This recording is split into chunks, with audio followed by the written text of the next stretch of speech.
All right, so what we're going to look at today, we're going to look at two things real quick.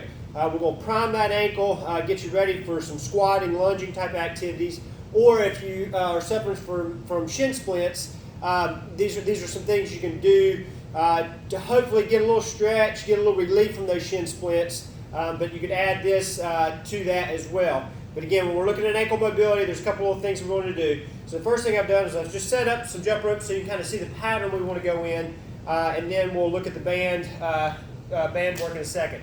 So with the jump ropes, what we're looking at here is we're just going to prime that ankle. So we're just going to kind of get into that like you were going to stretch on the wall, kind of the same position, and all we're going to do is just kind of lunge forward into that and just kind of, again, what we call priming or getting a little ballistic or mobility work down at the ankle going forward. And then what we're going to want to do is we're going to kind of evert that foot and we're going to follow the line going out.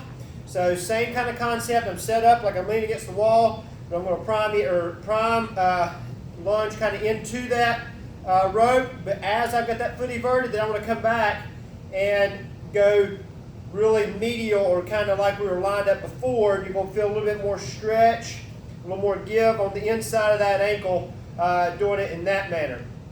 Then we're going to internally rotate that foot, invert that foot a little bit. And same thing is if I'm lined up on that wall, I'm going to go in line with that jump rope there. And then I'm going to come back and kind of push hip and ankle towards midline.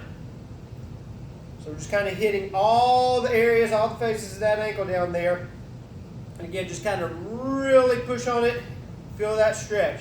So you want to do all three directions. Again, what we're looking at is really getting that ankle primed so we can get that flexion down at that ankle like we need to get down into a squat, into a lunge.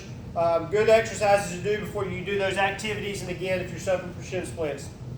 The other thing is if you've got one of these little bands that you can buy just about anywhere now, same motions that we just did, but you can do some dissociation with it.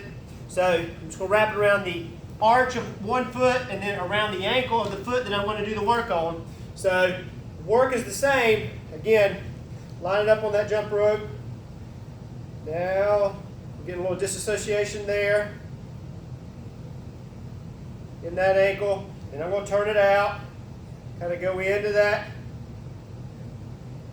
motion where we're going outside a little bit. Now I'm going to drive that knee forward. Same concept. A little internal rotation of that foot, getting a little stretch on the outside, and then driving that knee forward. Just really trying to get some mobility out of that ankle. You tend to get kind of tight down there, and when we're lacking in that squat, we tend to forget that that foot is on the ground, it's making contact with the ground, and in order to get into that nice 90-degree squat, you got to have the mobility down there in that ankle. So try those, check back, we'll add some stuff to that next week.